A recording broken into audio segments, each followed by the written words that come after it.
అలాగే చుట్టుపక్కల ఉన్న ప్రతి బిడ్డలకు కూడా ప్రభుపేట అందరికీ పేరు పేరున వందనాలు తెలియజేస్తున్నాం. దేవుని మహాకృపను బట్టి మరొక విశ్రాంతి దినాన్ని మనకి అనుగ్రహించాడు. ఇది మనం ఎందుకు ఆచరిస్తున్నాం? సరదాగానా అమ్మా? కాదు, ఇది దేవుడు మనకు విధించిన కట్టడ. అవునా కదా? దేవుడు మనకు విధించిన కట్టడ కాబట్టి మనం ఆచరిస్తున్నాం. ఈ భూమి మీద ఉన్న ప్రతి మానవుడు కూడా ఈ దినున యేసయ్య ప్రతి స్థలములో కూడా ఈ ఆరాధనలు జరుగుతూ ఉంటాయి. అది ఒక్క యేసయ్యకే తప్ప ఇంకెవరికి ఇంత లేదు. ఎందుకంటే దేవుడు ఎవరని? నేనే అని చెప్పే అతనే కాబట్టి అతనే అన్ని కార్యాలు సఫలపరిచే దేవుడు కదా. ఈ దిన వర్తమానము దేవుడు మనకు అనుగ్రహించినది. మనము దేవుని యందు ఉంటున్నామా లేక దేని యందుండి మనము నడుచుకుంటున్నాము? దేని యందు మనం ఉంటే నశించిపోతాము, దేని యందు మనం ఉంటే రక్షించబడతాము. ప్రియ దేవుని సంగమా, దేవుని బిడ్డలారా, చెప్పండి అమ్మా. దేవుని యందు, అవునా? దేవుని యందుండి ఆయన మాటల ప్రకారం నడుచువాడు పరలోక రాజ్యాన్ని స్వతంత్రించుకుంటాడని చెప్పి సెలవిస్తున్నాడు. అవునా కాదా? అందుకనే ప్రియ దేవుని బిడ్డలారా, దేవుని సంగమా, దేవుడు మనకు ఈరోజు మనతో మనందరితో కూడా మనందరితో కూడా మాట్లాడాలనే ఒక ప్రణాళికతోని ఈరోజు వర్తమానాన్ని మనకు అనుగ్రహించాడు. ఏంటంటే లోకములో మనకి ఏమా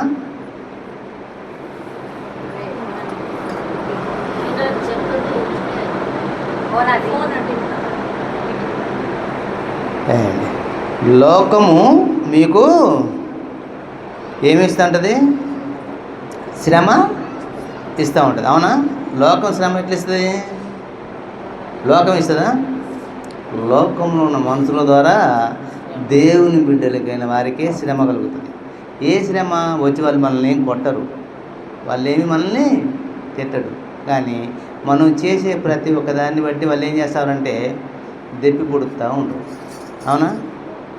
ఏమంటారు? వీళ్ళు చర్చికి పోతారు, ఇట్లుంటారు, వీళ్ళు ఇట్లా ఉంటారు, వీళ్ళ దేవుడు గొప్పవాడు అని చెప్పేసి అంటారు, వీళ్ళు చేసే పనులు ఇలాగ ఉంటాయి అని చెప్పేసి అని అంటూ ఉంటే దేవుడు మనకి ఏదో ఒక బాధని, శ్రమని అనుగ్రహిస్తూ ఉంటాడు. అవునా? మనం ఇలా అనిపించుకుండా ఉంటే దేవుడు మనకి ఏమైనా శ్రమ ఇస్తాడా? ఏ శ్రమ పెట్టేవాడు కాడు. అండి అందుకేమంటాడు? లోకంలో మీకు శ్రమ కలుగును, ఆయనను ధైర్యము తెచ్చుకోండి అంటాడు. ఎవరి వల్ల మనకు ధైర్యము?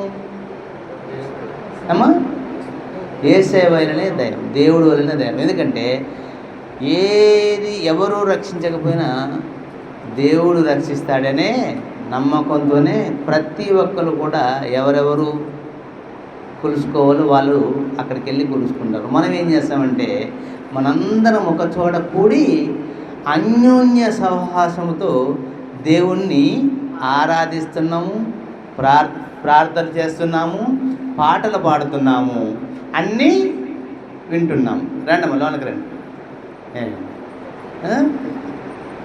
ఏం చేస్తున్నాం? మనం ఆరాధిస్తున్నాము అందరం కూడి ఒక చోటనే. అవునా? అమ్మ లోనకు రండి తల్లి. ఇదమ్మా మా ముందు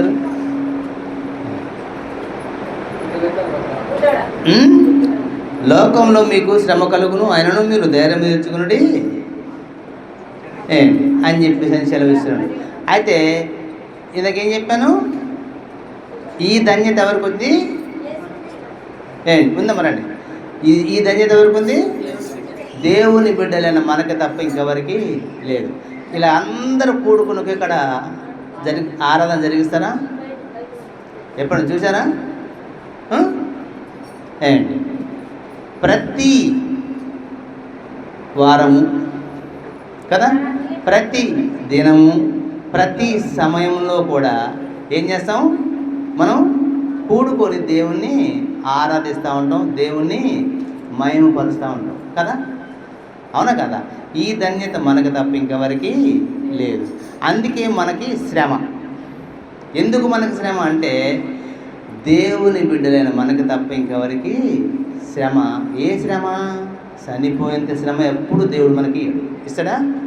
కానీ ఆయన మాట వినకపోవడం వల్ల వచ్చేదే శ్రమ. అవునా? ఏమి మాట? ఆయన మాట వినకపోవటం వల్ల వచ్చేదే శ్రమ.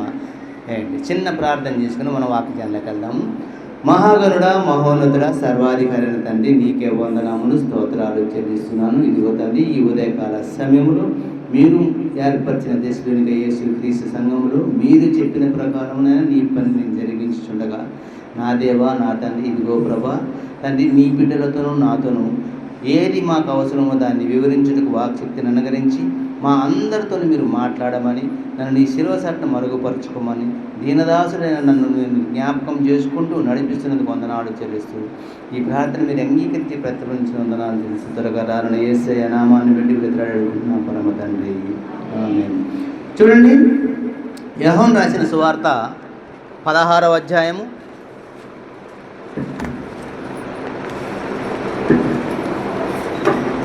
30.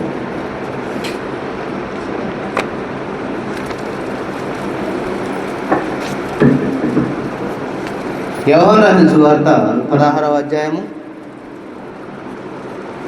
33వ వచనం చూడండి. నాయందు మీకు సమాధానము కలుగునట్లు ఈ మాటలు మీతో. ఏ మాటలు? ఏ మాటలమ్మా? ఈ మాటలు మీతో చెప్పుచున్నాను. ఇంకా లోకములో మీకు శ్రమ కలుగును, అయినను ధైర్యము తెచ్చుకోండి, నేను లోకమును జయించాను. నేనంటే యేసయ్య. అవునా? ఏం చెప్తున్నాడు దేవుడు ఇక్కడ? నాయందు మీకు సమాధానము కలుగునుగాక. ఎవరి వల్ల సమాధానము? మనకి యేసయ్య ద్వారా తప్ప సమాధానం మనకు ఉంటుందా? ఉంటుందా? ఉండదు. ఎందుకంటే యేసయ్య చెంతకు వస్తేనే సమాధానము, ఆశ్చర్య కార్యములు అన్నీ ఎవరు మనకు అనుగ్రహించేవాడు? ఎందుకంటే ఆయన బిడ్డలమైన మనమే కాబట్టి. అవునా? మన బిడ్డలకి మనకి ఏది కావాల్సింది మనం ఎట్లిస్తున్నాము, ఆయన బిడ్డలైన మనము కూడా ఆయన యందు ఉంటే మనకు సమాధానం. అవును, సమాధానం అంటే ఏంటి? మన గృహంలో ఎలాంటి ఇబ్బందులు, ఇరుకులు ఏవి ఉండవు. ఉంటాయా? మరి ఏది మనకు కావాలా? మనకి సమాధానం. అవునా కాదా? అంటే మన భార్య భర్తల సమాధానం, కొడుకుకి తల్లికి సమాధానం, అవునా, కోడలికి అత్తకి సమాధానం, అల్లుడికి మామకి సమాధానం. ఇవన్నీ ఎవరు అనుగ్రహిస్తారు? యేసయ్య ఇస్తాడు. ఎందుకంటే యేసయ్య చెంత మనం ఉంటే దేవుడు మనకి ఏమనుగ్రహిస్తాడు? సమాధానం. అందుకే ఏమంటాడు? నా యందు మీకు సమాధానం కలుగు. ఎవరి ఎందుకు సంస్కృతికి సమాధానము? దేవుని యందే సమాధానము కలుగును. ఈ మాట మీతో చెప్పుచున్నాను. అంటే ఎలా కలుగుతుంది మరి సమాధానము? అంటే ఆయన మాటలు మనం గైకొని ఆ మాటల ప్రకారం నడుస్తున్నప్పుడే మనకు సమాధానం అవుతుంది. లేకపోతే ఇంకే సమాధానం రాదు. ఆయన చెప్పిన మాట వినకుండా మనం ధిక్కరించినప్పుడు మనకేం కలుగుతుంది? ఏమంటే మనకు లోకంలో మీకు శ్రమ కలుగును అంటాడు. ఏమంటాడు? ఏంటి? నా యందు మీరు నా మాట వింటే మీకు సమాధానము, నా మాటని తూలనాడితే శ్రమ. అవునా కాదా? మళ్ళీ ఏమంటాడు? ఆయనను ధైర్యం తెచ్చుకోండి. అంటే ఎన్ని బాధలు, ఎన్ని ఇబ్బందులు, ఎన్ని ఇరుకులు వచ్చినా కూడా మీరు ధైర్యము చెడిపోవద్దు, ధైర్యంగా ఉండండి. నేను లోకమును జయించున్న ప్రకారము మీరు కూడా ఏమిస్తాడు? మీరు కూడా లోకాన్ని జయిస్తానంటాడు. అవునా కదా ప్రియ దేవుని బిడ్డలారా? మరి మనం జయిస్తున్నామా లోకాన్ని? లోకంలోనే మనం ఉంటున్నామా? మనం లోకంలోనే ఉంటున్నాం, కానీ లోకాన్ని జయించట్లేదు.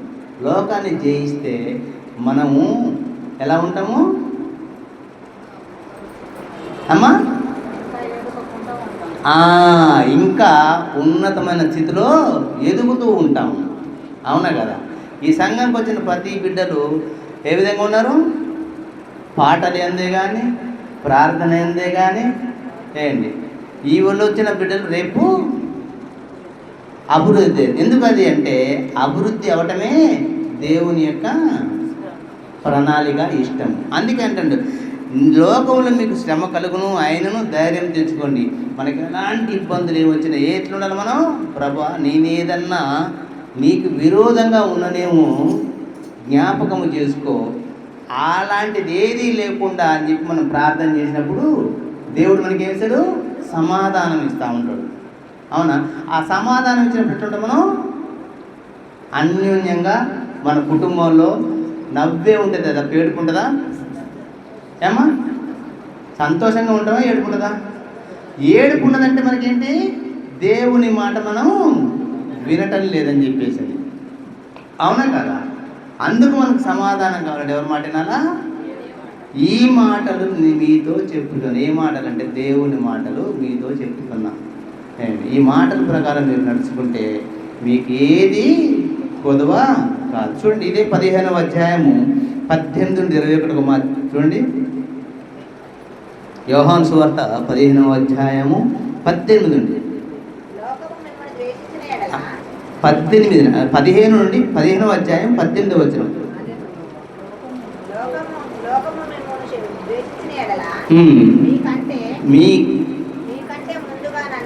లోకము ఆయన చూడదు. సారీ ఓకే సారీ చదవమ్మా. లోకము మిమ్మును ద్వేషించిన ఎడల మీకంటే ముందుగా నన్ను ద్వేషించినని మీరు ఎరుగుదురు. మీరు లోక సంబంధులైన ఎడల లోకము తన వారిని స్నేహించును. అయితే మీరు లోక సంబంధులు కారు. నేను మిమ్మును లోకములో నుండి ఏర్పరచుకుంటుని, అందుచేతనే లోకము మిమ్మును ద్వేషించుచున్నది. అమ్మ చదువు. దాసుడు తన యజమానుని కంటే గొప్పవాడు కాడని నేను మీతో చెప్పిన మాట జ్ఞాపకము చేసుకునుడి. లోకులు నన్ను హింసించిన యెడల మిమ్మును కూడా హింసింతుదురు. నా మాట గైకొనిన యెడల మీ మాట కూడా గైకొందురు. అయితే వారు నన్ను పంపిన వారిని ఎరుగరు గనుక నా నామము నిమిత్తము వీటన్నిటిని మీకు చేయుదురు. ఏం చెప్తున్నాడు ఇక్కడ? లోకమును ద్వేషించిన మీకంటే ముందుగా నన్ను ద్వేషించనని మీరు ఎరుగుతారు. ఏంటి మిమ్మల్ని అంటే ఎవరిని అన్నట్టు? అవునా కదా? లోకము మిమ్మల్ని ద్వేషిస్తుందంటే యేసయ్యని ద్వేషించినట్టు. అవునా? ఆయన్నే ముందుగా ఏమయ్యా నీ బిడ్డలని చెప్తున్నావు, వీళ్ళు ఈ విధంగా ఉన్నారు, అబద్ధం మాట్లాడతారు, వ్యర్థమైన మాటలు మాట్లాడుతూ ఉంటారు, మోసకరమైన జీవితం జీవిస్తూ ఉంటారు అని చెప్పేసి అని ఎవరినంటారు? మరి నీ పేరు చెప్పుకుంటారు, నేను పరిశుద్ధుడు అని చెప్పేసి అంటున్నారు. మరి నువ్వు నీ బిడ్డలని చూస్తే పనికి మాలో అలాగా ఉన్నారు అని ఎవరికి వస్తుంది మాట? అవునా? అని అదేం చెప్తుంది ఇక్కడ మరి? లోకము మిమ్మల్ని ద్వేషించిన మీకంటే ముందుగా నన్ను ద్వేషిస్తుంది. ఫస్ట్ ఎవరిని ద్వేషిస్తుంది? దేవుణ్ణి. అందుకే ఎన్నోసార్లు మీకు చెప్తున్నా, మన వల్ల దేవునికి అవమానం వస్తే మనకు శ్రమ. ఎవరికి శ్రమ? మనకి శ్రమనా దేవునికా? మరి మనం ఎందుకు శ్రమ పాలు అవ్వాలా? అవ్వకూడదు కదా. దేన్ని మనం నిగ్రహించుకోలేమా? హాస్పిటల్కి వెళ్ళినప్పుడు ఎక్స్రే తీయాలంటే లైన్లో క్యూలో నిలబడి ఎన్ని గంటలని ఉంటాం. అవసరమైతే సాయంత్రం వరకు ఉంటామా ఉండమా? అవసరమైతే మనం బహిర్భూమికి వెళ్ళలేము, ఒక ఛాయ్ తాగలేము, ఒక టిఫిని తినడానికి కూడా పోలేము. ఎందుకంటే ఎప్పుడు పిలుతుందని చెప్పి అన్నపానాలు లేకుండా ఉండగలం కదా. మరి ఒక ఎక్స్రే నిమిత్తం అక్కడ మనం ఏదైనా సాధిస్తున్న మనము దేవుని ఎందుకు సాధించలేమా? సాధిస్తాం కదా. అంటే మనలో ఏముంది? లోకమే ఉంది, కానీ లోకంను జయించిన దేవుడు మనలో లేవు. అవునా? లోకాన్ని జయించిన దేవుడే మనలో ఉంటే మనం ఏదైనా చెయ్యగలము, ఏదైనా సాధించగలం. అవునా కదా? మరి మనం ఎవరిని ద్వేషిస్తున్నాము? మన ద్వారా దేవుని ద్వేషిస్తున్నాము. ఏంటి మీరు ఎరుగుతారు లేదా? మీరు కనపడలేదా? నిజంగా ఎవరిని మనం అవమానపరుస్తున్నాం? దేవుణ్ణేనా? మనల్ని మనం అవమానపరుచుకుంటూ మనకంటే ముందుగా మన దేవుణ్ణి అవమానపరు. వాళ్ళు ఏమంటారు? పెద్ద వీళ్ళ దేవుడు గొప్పవాడని చెప్పేసి అనే చెప్పుకుంటారు తప్ప వీళ్ళు చేసే పనులని ఇలా ఉండండి. దానికి ఎవరికి శ్రమ వస్తుంది? ప్రియ దేవుని బిడ్డలారా, దేవుని సంగమా, ఎవరికి శ్రమ? మనకే శ్రమ. ఏంటి మన శ్రమని మనమే తెచ్చుకుంటున్నామా? ఇంకెవరన్నా ఇస్తున్నారా? మనకి మనమే తెచ్చుకుంటున్నాం. అందుకే ఆయన మాటల్ని మనం ఎరగాల. మీరు లోక సంబంధులైన ఇళ్ళ లోకము తన వారిని స్నేహించును. ఇప్పుడు లోకం ఏం చేస్తుంది? ఏంటి మనం లోకంలో ఉంటే మన స్నేహితులుగా చూస్తుంది. రాండి దొంగతనం చేద్దాం, రాండి అబద్ధం మాట్లాడదాం, రాండి వాడిని కొడదాం, వాడిని దోసుకుందాం అని చెప్పి నేర్పుతుందా లేదా? మంచిగా స్నేహం చేస్తుందా లేదా? మనతోని చేయదా? ఏంటి మరి అదే దేవుడు స్నేహిస్తే ఏమంటాడంటే ఇవన్నీ జయించడానికి మీకు శక్తిని ఇస్తా. ఏంటి వీటన్నిటిని మీరు విజయాన్ని కలగజేస్తారు, వీటన్నిటి అని చెప్పేసి అని చెప్తాడా లేదా దేవుడు? కానీ దాన్ని మనం ఏది లోకాన్ని వదలట్లేదు, దేవుణ్ణి వదులుతున్నాం. అందుకని మనకు శ్రమ అనేది జరుగుతుంది. ఎవరు పెట్టారు శ్రమ? దేవుడు పెట్టాడా? మనకు మనమే తెచ్చుకుంటున్నాం. ఆ నింద ఎవరి మీద ఎత్తనా లేదా? నేను ప్రార్థన చేస్తున్నా, ఉపవాసం ఉంటున్నా, కానుకలు ఇస్తున్నా, దశమ భాగాలు ఇస్తున్నా, డబ్బులతో కొంటున్నా చూస్తాను తప్ప హృదయంతో కొంటున్నావు దేవుణ్ణి? ప్రియ దేవుని బిడ్డలారా, దేవుని సంగమా, అవునా కాదా? అందుకని మనం శ్రమ పాలు అవుతున్నాం. అదే హృదయానితో దేవుని కొంటే, హృదయాన్ని ఎట్లా కొనాలి అయ్యగారంటే మన హృదయం ఆయనకి ఇస్తే, ఆయన మనలోకి వస్తే మనలో ఎలాంటి పాప జీవితము ఉండదు, మనం పవిత్రులుగా ఉంటాము. మనం ముట్టుకున్నవాడు ఏమవుతాడు? ఖాళీ బూడిదెత్తడు. మన దగ్గరికి ఏ అపవాది కూడా రాదు, భయపడతా ఉండదు. అవునా కదా? అయ్యో వీళ్ళు దేవుని బిడ్డలు, వీడిని పడగొట్టాలన్న వీడు పడిపోడు. ఏమన్నాడు అపవాది? వీడు పడగొట్టాలని నేను చూసినా వీడు పడిపోడు, వీడి దగ్గరికి పోతే నాకు ప్రయోజనం ఏమీ లేదు, వీడి ద్వారా దేవుని నేను అవమానపరచలేను అని మన దగ్గరికే రాదు. వస్తుందా? అంటే మన దగ్గరికి రప్పించుకుంటుంది ఎవరు? మనమే రప్పించుకొని సజీవుడైన దేవుణ్ణి, మనం రక్షించే నాదుణ్ణి మనం ఏం చేస్తాను? అవమానానికి గురి చేస్తాను. అందుకని మనకు శ్రమ. లోకం నుండి ఏమన్నా ఇక్కడ లోక సంబంధులు కారు, అయితే మీరు లోక సంబంధులు కారు, నేను మిమ్మల్ని లోకములో నుండి ఏర్పరచుకుంటుంది. మీరందరూ ఇప్పుడు ఈ మందిరావరణకు వచ్చారంటే మీరు ఏర్పరచుకున్న జనాంగమా లేకపోతే వదిలేసిన జనాంగమా? మరి ఏర్పాటు చేసుకున్న మీరు శ్రమల పాలు కలుగుతున్నాయంటే అది దేని? ఇప్పుడు లోక సంబంధ రీతిలో ఉన్నామా లేకపోతే దేవుని యొక్క మాట ప్రకారం ఉంటున్నామా? దేవుని మాట ప్రకారం ఏ శ్రమ రాదు. ఏంటి వస్తుందని చెప్పుకోవటం కూడా మనకు అవమానమే. ఏ శ్రమ మనకి రానేడు. ఆ సమయములో మనకి ఏది కావాలో అది అనుగ్రహిస్తాడు, ఇస్తాడు. ఆనందము, ఉత్సాహము మన గృహములో మనలో ఏమైంది? పొంగి పొర్లుతూ ఉంటుంది. అది వేరే వాళ్ళు చూసి ఏమనుకుంటారు, వీళ్ళేంది ఇట్లుంటున్నారు అని ఎవరు సాక్ష్యం ఇస్తారు? మనకి లోకనాథులే మనకి సాక్ష్యం ఇస్తూ ఉంటారు. అందుకే లోకములో నుండి మిమ్మల్ని ఏర్పరచుకుంటుని, అందుచేతనే లోకము మేము ద్వేషిస్తుంది. మీరు దేవుని బిడ్డలైన మనము ఎవరితో హాని చేసుకుంటూ ఉంటాం? గబ్బున. ఎందుకంటే దేవుడు బిడ్డల్ని ఎప్పుడు అవమానానికి గురి చేయడు, కానీ ఎదుటివారు తెలుసుకోవడానికి ఒక శ్రమ పెడతాడు. ఆ శ్రమలో మనం తొనకకుండా వెనకగా ఉండి ప్రార్థనతున్నప్పుడు దేవుడు అక్కడ కార్యం చేసినప్పుడు వీళ్ళ దేవుడు గొప్పవాడు అని చెప్పేసి అని ఒక ఆత్మ దేవుని మార్గంకు నడిపించడానికి ఎవరు దోహదపడుతున్నాం? మనమేనా? అప్పుడు మనం పేరు ఎక్కడ ఉంటుంది? మన పేరు ఎక్కడ ఉంటుంది? జీవ గ్రంథంలోకి వెళ్తూ ఉంటుంది. కానీ అలాంటి స్థితి మనకు లేదు. మనం ఎందుకంటే లోకంలోనే ఉన్నాం కాబట్టి. దాసుడు తన యజమానుని కంటే గొప్పవాడు కాడని నేను మీతో చెప్పిన మాట జ్ఞాపకము చేసుకోండి. దాసుడు తన యజమానుని కంటే గొప్పవాడు అవుతాడా? ఎందుకు కాడు? అవుతాడు. ఎందుకంటే ఆయన యందు మనం ఎంత గొప్పగా ఉంటే, మనం గొప్పడు కాబట్టి కదా పరలోక రాజ్యంలో నీ కోసం సింహాసనాన్ని సిద్ధపడతాను, ఇల్లు సిద్ధపడుతున్నాడు, నీవు నా సింహాసనం మీద కూర్చుంటావు అంటే అర్థం ఏంటి? మరి గొప్పవాడిగా ఉంచడానికే కదా, అవునా కదా? ఇప్పుడు దాసుడు తన యజమాని కంటే గొప్పవాడు కాడని నేను మీతో చెప్పిన మాట జ్ఞాపకం చేసుకోండి.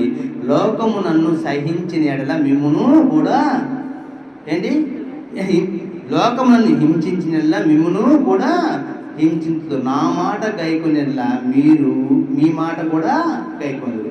దేవుని మాట మనందరం గైకొన్నాం కాబట్టి మనము ఇక్కడ కూడుకొని దేవుణ్ణి ఆరాధిస్తున్నాము, దేవుణ్ణి గణపరుస్తున్నాము, మహిమపరుస్తున్నాము. అవునా కదా? వారు వినకుండా ఉన్నారు కాబట్టి వారు ఎక్కడ ఉంటారు?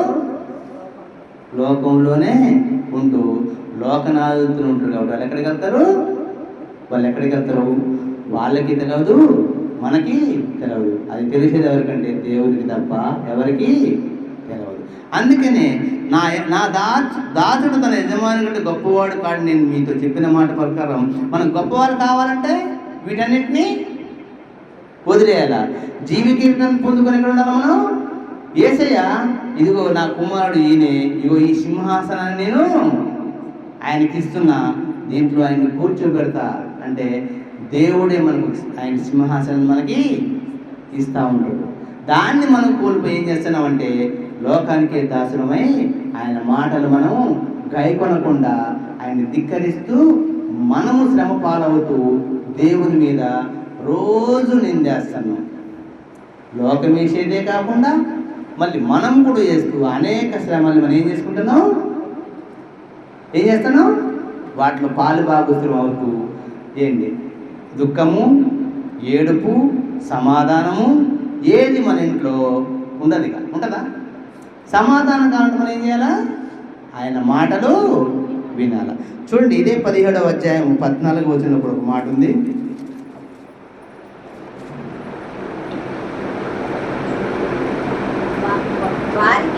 వారికి నీ వాక్యం ఇచ్చి ఉన్నాను, నేను లోక సంబంధిని కానట్టు వారును లోక సంబంధులు కారు గనుక లోకము వారిని ద్వేషించును. ఏమంటది? ఓ పెద్ద నీటి మంత్రుడట అంటదంట, ఓ పెద్ద అబద్ధం మాట్లాడాట. నువ్వు మాట్లాడకుండా ఉన్నా కూడా ఏమంటారు? అనరా ఈ పెద్ద ఏ మాట మాట్లాడాట. నిందలు వస్తేనే రా. ఏం చెప్తాను ఇక్కడ? వారికి నీ వాక్యం ఇచ్చి ఉన్నాను, నేను లోక సంబంధినని కానట్టు వారును లోక సంబంధులు కారు. ఇప్పుడు యేసయ్య లోక సంబంధ లోకాన్ని జయించినా లేదా?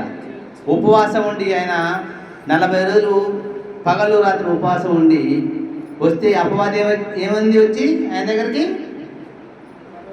ఈ రాళ్ళని రొట్టెలు చేసుకొని తిను, నువ్వు దేవుని కుమారుడు కదా. నిన్ను కూడా మనల్ని కూడా అంటారు కదా, నువ్వు దేవుని కుమారుడు కదా, నీకు ఎందుకు రోగం వస్తుంది, నువ్వు అద్భుతం చేయలేవా? అన్నీ చేయగలం, కానీ మనం మానవులై కొన్ని తప్పిదాలలో ఉంటున్నాం కాబట్టి చేయలేకపోతున్నాం. అన్నింటినీ వదిలేసి పరిశుద్ధ జీవితం చేస్తే ఏమన్నాడు? శిష్యుల్ని అల్ప విశ్వాసులారా, నేను మీకు ఎంతకాలం నేను ఉందును అంటే మీరు ఆవగించేంత విశ్వాసం ఉంటే ఈ కొండను తీసి అటు పెట్టమనగానే ఆ కొండ అక్కడికి వెళ్తుందండి. మరి మనకుంది ఆవగించేంత విశ్వాసం లేదు. మన విశ్వాసం ఎక్కడ ఉందని లోకం. నేనే సంపాదించుకుంటున్నా, నేనే బస్సు తోలుతున్నా, నేనే విమానం తోలుతున్నా, నేనే ఇది చేస్తాను, నీ అనుకుంటున్నాను. కానీ దేవుడు అని చెప్పి ఎప్పుడన్నా చెప్తామా? దేవుని కృప వల్ల నాకు గర్భఫలం వచ్చిందయ్యా, వందనాలు, స్తోత్రాలు, పిల్ల పుట్టింది కాబట్టి చిన్న పూడిక పెట్టుకుంటాను. ఇప్పుడు పెట్టుకుంటామా? పెడతామా? పెట్టాం. దేవుడు నాకు ఈ ఘనకార్యం చేసిన ఎప్పుడైనా కృతజ్ఞతాస్తులు చెల్లిస్తామా? కృతజ్ఞతాస్తులు చెల్లించడం ఏంటంటే 10 మందిని కూర్చోబెట్టి వాళ్ళకి దేవుని మాటలు చెప్పటం, దేవుని మార్గంలో నడిపించడం. మరి అది మనం చెయ్యం. అవునా కదా?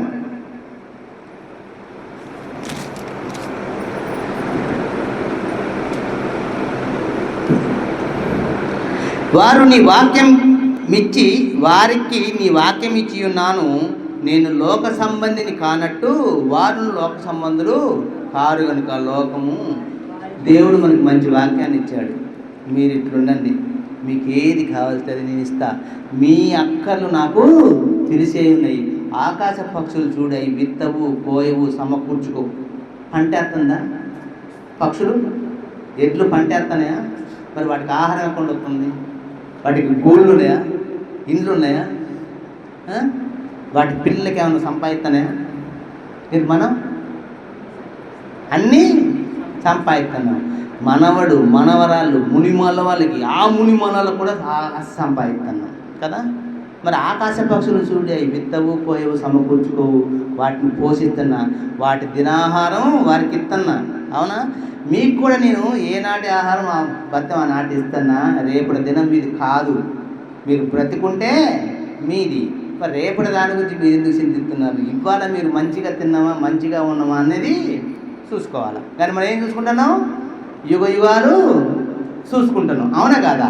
అందుకే ఏమంటుంది ఇక్కడ, వారికి నీ వాక్యం ఇచ్చినాను, నేను లోక సంబంధిని కానట్టు వారు లోక సంబంధులు కారు కనుక వారికి కొన్ని శ్రమలు, ఇబ్బందులు వస్తున్నాయి. ఎందుకంటే వారు నా యందు, నేను నీ యందు ఎట్లున్నానో దేవా నా తండ్రి, వారు కూడా నా బిడ్డలయ్యి నా యందు ఆ విధంగా విశ్వాసంతో ఉంటూ ఏ పనులు చేయకుండా పరిశుద్ధ జీవితం జీవిస్తున్నారు. కాబట్టి వారు కూడా కొన్ని మాటలు లోకంలో వస్తాయి, కానీ అవి ఎన్నదగినవి కావు అని చెప్పి చదివిస్తున్నారు. సరే చూడండి, లూకాసు వార్త 6వ అధ్యాయము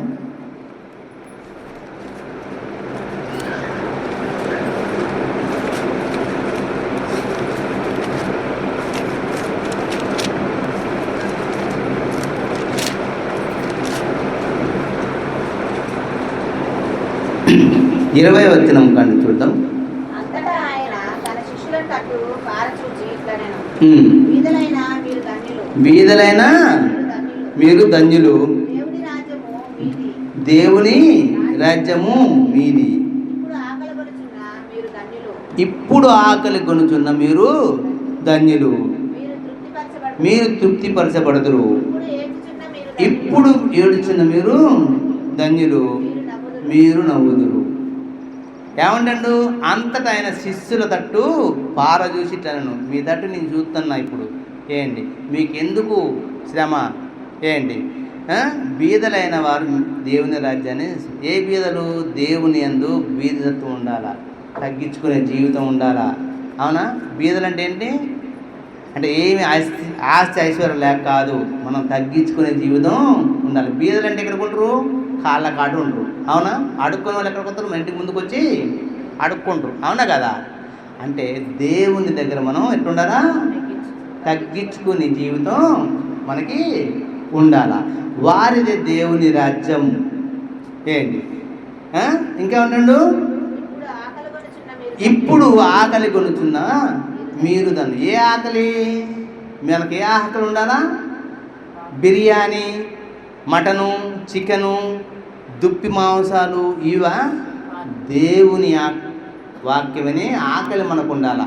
ఎప్పుడు మందిరానికి పోదాం, ఎప్పుడు దేవుడు నాతో మాట్లాడతాడు, ఈ మాటల ప్రకారం నేను జీవించాలని ఒక ఆకలి మనకు ఉండాలా. మనకి ఏ ఆకలి ఉండదు తెలుసా? ఆదివారం ఏ చేపలు తెచ్చుకుందాం, ఏ చికెన్ తెచ్చుకుందాం, పొద్దుటే వంట వండుకుంటేనే మనం చర్చికి పోయి, పొద్దుట వంట వండుకోకుండా చర్చికి వచ్చేసేసి ప్రార్థనలు గడిపితే అది ఎంత ధన్యత, అవునా? తినకుండా బతకగలం కదా. 21 రోజు బ్రతక, అన్నము నీళ్లు లేకుండా. మరి దేనికోసం మనం ఉరుకుతున్నాం? లోకం కోసం ఉరుకుతున్నామే తప్ప దేవుని జీవాహారం అని వాక్యం కోసం మనం ఉరకటం లేదు, అవునా కదా? దేనికోసం ఉరకాల మనం?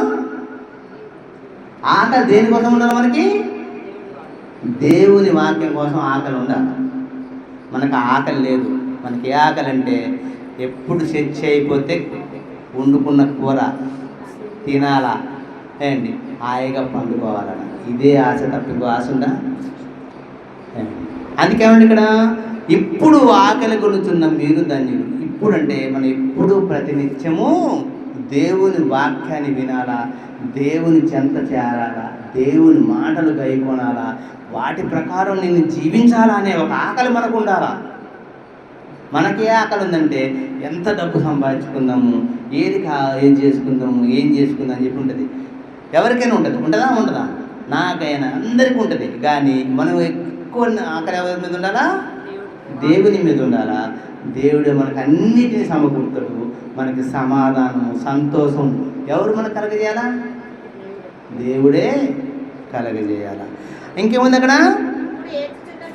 ధన్యులు మీరు నవ్వుదురు, మనుష్య కుమారుని నిమిత్తము మనుషులు మిమ్మల్ని ద్వేషించి వెలివేసి నిందించి మీ పేరు చెడ్డదని కొట్టువైనప్పుడు మీరు పనికి మాలినోళ్ళు, మీరు వేస్ట్, ఎందుకు పనికిరారు అది ఇదంటే మన దేవుని యందు పరిశుద్ధ జీవితం జీవిస్తే మనం ధన్యులం. అర్థమైందా? దేనివల్ల ధన్యులం? ఇట్రా వాడిని చెరుపుదాం, ఇటురా వాడిని కొడదాం, ఇటురా వాడిని దోసుకుందాం అని చెప్పినప్పుడు నాకు అలాంటి వద్దు నాన్న, ఆ తప్పు చేస్తే దేవుడు నన్ను శిక్షిస్తాడు, నాకు పరలోక రాజ్యము స్వతంత్రించుకునే అర్హత కూలిపోతా అని చెప్పాలి. ప్రియ దేవుని సంగమా, దేవుని బిడ్డ, మనం ఏం చేస్తాం? జామకాయలు కోసుకొద్దారా అంటే పోయి జామకాయలు కోసుకొని వస్తాం. తప్పే కదా? చెప్పకుండా, అవునా? అడిగి అమ్మ ఒక కాయ ఇవ్వంటే అడుక్కుంటే అది ఎంతో ధన్యత. ఒకటి అడిగితామా 4 ఇస్తుంది. కొట్టినప్పుడు ఎన్నో మాటలు చెప్పిస్తుంది, అవునా?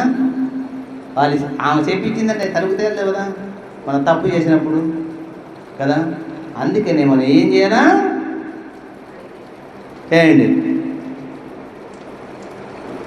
ఆ దినమందు మీరు సంతోషించు. ఎప్పుడమ్మా చదవమ్మా.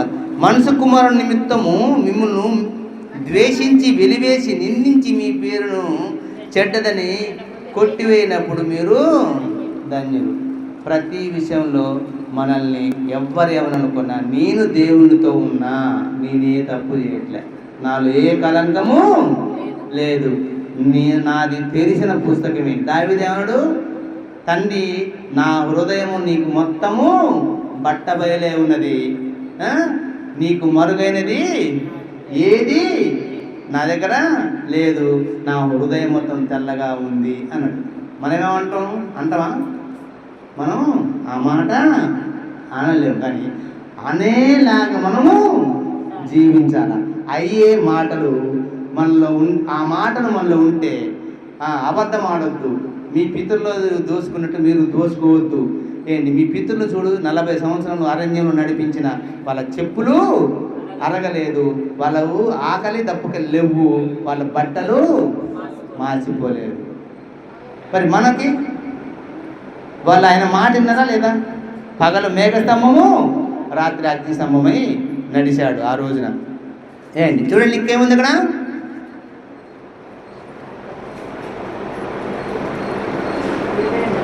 నా 22 అయిపోయింది, 23.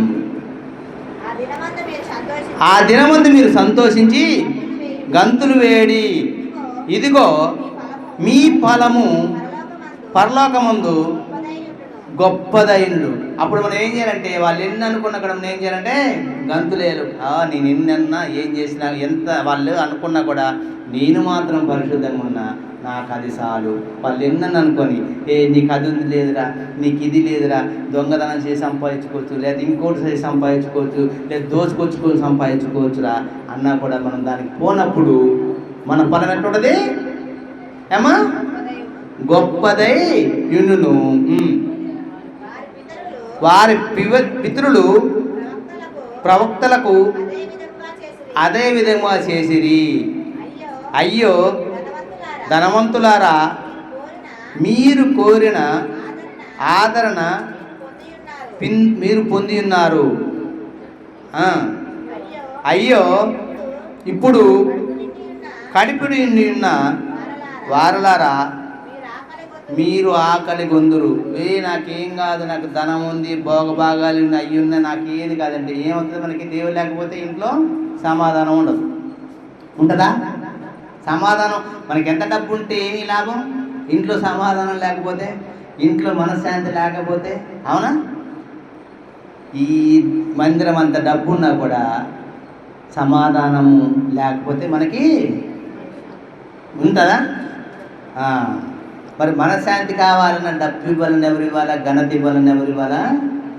దేవుడే ఇవ్వాలా. మనం అనుకుంటాం వాడు నశించి వాడు అయిపోయిండు అనుకుంటాం, కానీ దేవుడు ఎక్కడ లేపుతాడు? ఆ అయిపోయేవాడినే పైకి లేపుతాడు. అవునా కదా ప్రియ దేవుని బిడ్డలారా? కదా? యోబుని అంతా కోల్పోయినా కూడా వాళ్ళ స్నేహితులు వచ్చి ఇప్పుడు తిట్టారు. ఏమయ్యా ఊక దేవుడు దేవుడు దేవుడు దేవుడు, ఏం దేవుడయ్యా? అంటే మాకు లేడా? మేము ఆరాధించట్లేదా? మేము పూజించట్లేదా? నువ్వే నాకు పెద్ద గొప్పవాడు. భార్య కూడా అన్నది, ఒక మాట నీ చచ్చిపోవచ్చు కదా, ఊక దేవుడు దేవుడు దేవుడు ఇచ్చిండు, దేవుడు తీసుకున్నాడు, దేవుడు ఇవ్వకపోతే మన దగ్గరకు వచ్చేదా? ఏందే మాటలు? ఊక దేవుడేనా అంటే నీకు తప్పక మాకు లేదా దేవుడు? నేను ప్రార్థన చేయట్లేదా? అంటే నీ ప్రార్థన వేరు, నా ప్రార్థన వేరు. నీ ప్రార్థన మత్సరంతో కూడిన ప్రార్థన, నాది ఏ మచ్చ లేని ప్రార్థన. అందుకని ఆయన ఎట్లున్నాడు? అన్నీ కోల్పోయినా కూడా ఏమన్నాడు అంటే, దేవుడు ఇచ్చిండు, దేవుడు తీసుకున్నాడు, మీరు నన్ను ఇసికించకండి. ఏది చేయలేని ఆయనకే సాధ్యము. ఆయన ఎందుకని నా మీద ఈ ఉగ్రత ప్రకటించున్నాడో అది నాకు ఇష్టమే అన్నాడు యోబు. అవునా కదా? కానీ ఏమన్నా అన్నాడా? ఎందుకు కలగ చేసినావు ప్రభు అంటాం మనం. నీ ప్రార్థన చేస్తున్నా, ఉపవాసం ఉంటున్నా, నాకేం తీసినామంటే మన ఆశ ఎక్కడ ఉంది? లోకంలో ఉంది, దేవుని దగ్గర లేదు. నువ్వు మనం దేవుని మీద ఆశ పెట్టుకున్నప్పుడు మనకేముంటుంది? సమాధానం ఉంటుంది, శాంతి ఉంటుంది, అన్నీ ఉంటాయి. ఇది లేదనే చింత ఏది ఉండదు. అందుకే అంటాడు. ఇంకేం కాదమ్మా? అయ్యో ఇప్పుడు కడుపు నిండి వారలారా, మీరు ఆకలి గొంతురు. అయ్యో ఇప్పుడు నవ్వుతున్న వారలారా, మీరు దుఃఖించి ఎత్తురు. ఇప్పుడు నాకు డబ్బు ఉంది, నాకేం కాదు, నాకు అది ఇది, నాకు బంగ్లా ఉంది, బెంచి కారు ఉంది, నాకు అనుకుంటే మనం ఇక్కడ ఎడుతాం. దేవుని రాజ్యానికి చేరకుండా ఎక్కడో పోయి దుఃఖిస్తూ ఉంటాం. ఇక్కడ దుఃఖిస్తాం, ఇక్కడ ఆనందం అనుకుంటాం. ఏమంటుంది ఇక్కడ? అయ్యో ఇప్పుడు నవ్వుతున్న వారలారా, మీరు దుఃఖించి ఎడుతురు. వాళ్ళు చూసి చాలామంది నవ్వుతారు, వీళ్ళ పని అయిపోయిందిరా అనుకుంటారు. అంటారా? ఓహో వీళ్ళకి ఏం లేదురా, వీళ్ళ పని అయిపోయింది, వీళ్ళు అట్లా అయిపోయింది, వీళ్ళు ఇట్లా అయిపోయింది అనుకోవచ్చు. కానీ దేవుడు ఎక్కడ చేస్తాడు కార్యము? వాళ్ళ ముందే చేసినప్పుడు ఏమవుతాం? వాళ్ళు ఏడుతారు. ఈ దుఃఖించిన వాడు ఆనంద పంట కొత్తడు, నవ్వేవారు దుఃఖించే పంట కొత్తడు. అది గొప్పతనమా? అందరము సమానులు అయ్యారా? అయ్యో ఆయన నశించిపోతున్నాడా?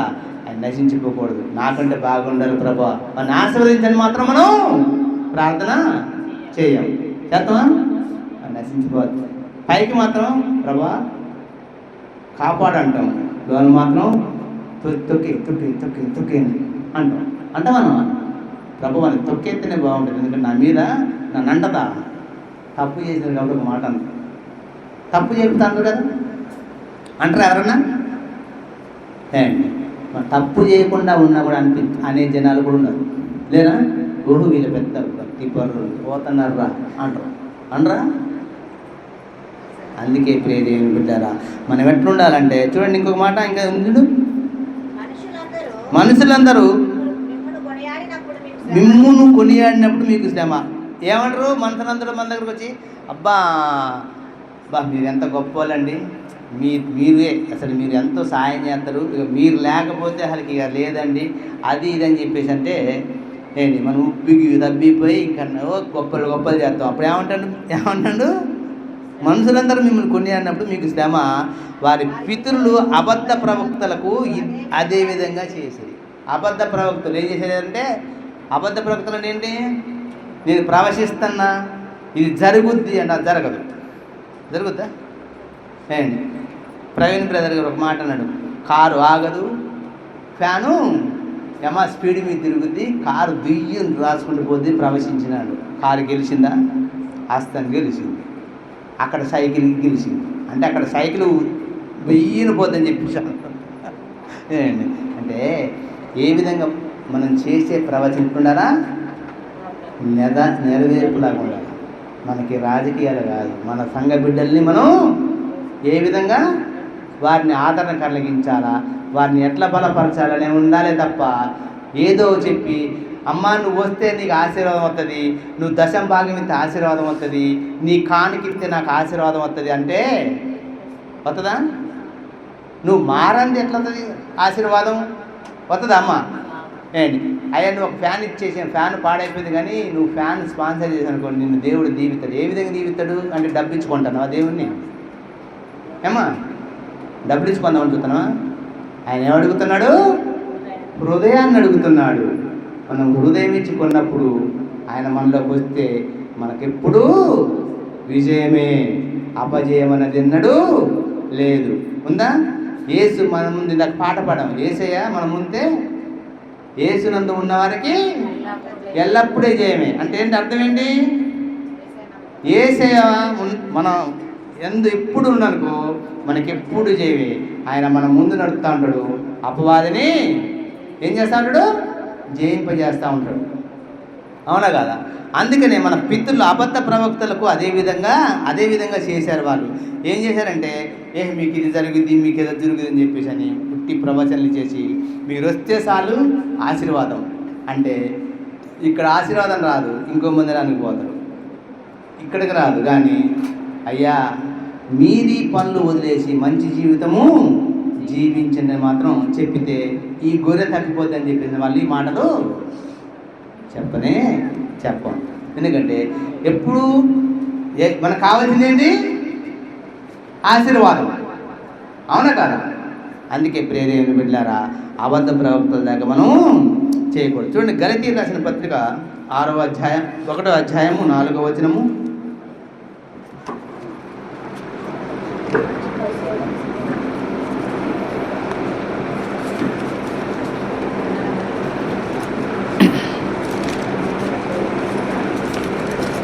గలతీ 1:4 ఎపిసిల్ తర్వాత ఉంటుంది.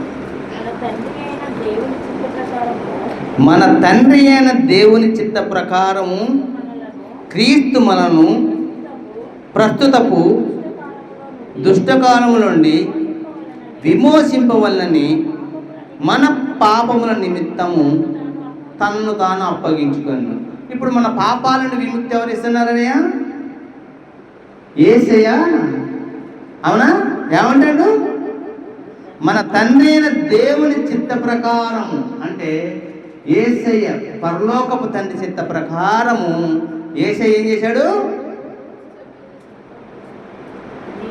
క్రీస్తు మనను ప్రస్తుత దుష్టకాలము నుండి విమోచింపవలనని మన పాపముల నిమిత్తము తన్ను తాను అప్పగించుకున్నాడు.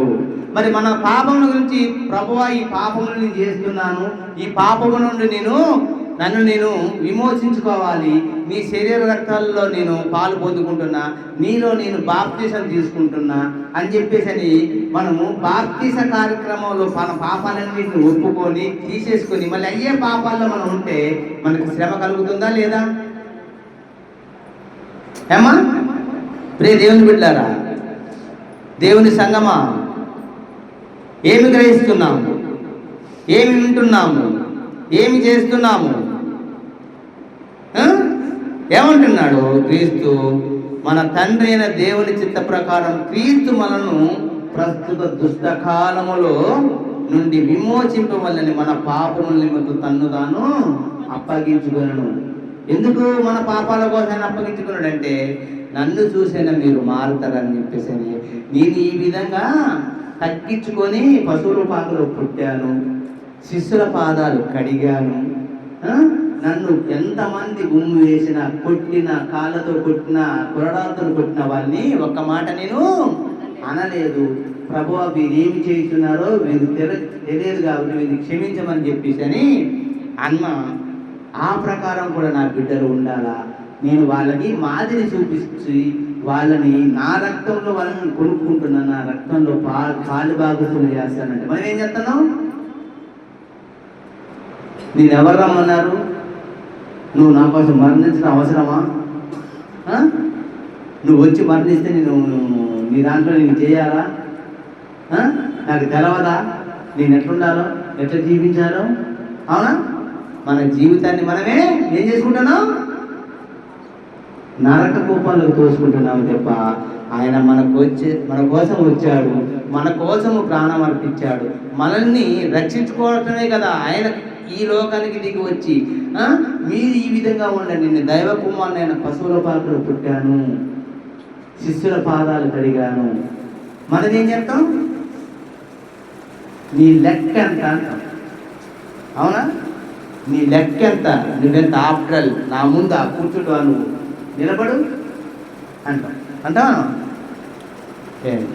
గబ్బుకుండా మనకి ఎవరన్నా మన ఇంటికి వస్తే నిలసబెట్టి మాట్లాడదు తప్ప కూర్చోబెట్టి కూడా మాట్లాడదు. మన ఇంటికి వస్తే ఎవరన్నా వస్తే ఆతిథ్యం కూడా ఇవ్వం. ఆతిథ్యం అంటే ఒక మంచిని కూడా ఇవ్వం. అవునా కదా? ఎందుకంటే అలాంటి మనస్తత్వం కలిగి మనం జీవిస్తున్నాం కాబట్టి మనకి శ్రమలు వస్తున్నాయి. దేవుని ఎందుకు భయభక్తులు ఉండి ఇగో దేవుడే ఈ పూట మన ఇంటికి వచ్చాడేమో అని చెప్పేసి అని ఆతిథ్యం ఇస్తామా?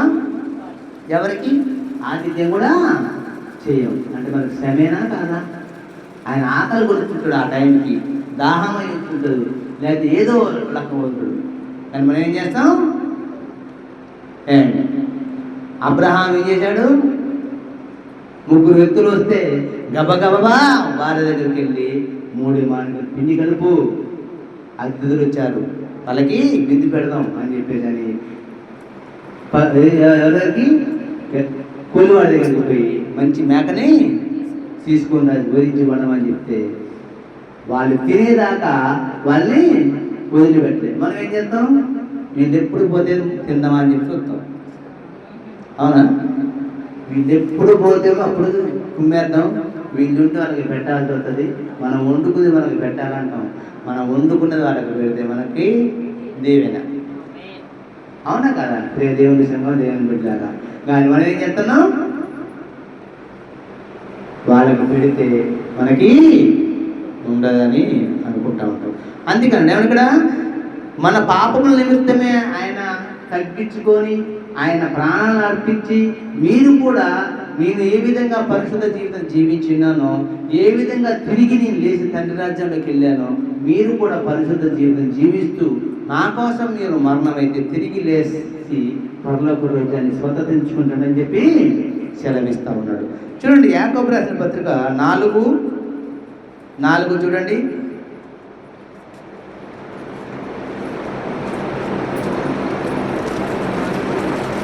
యాకోబు రాసిన పత్రిక 4వ అధ్యాయం 4వ వచనం.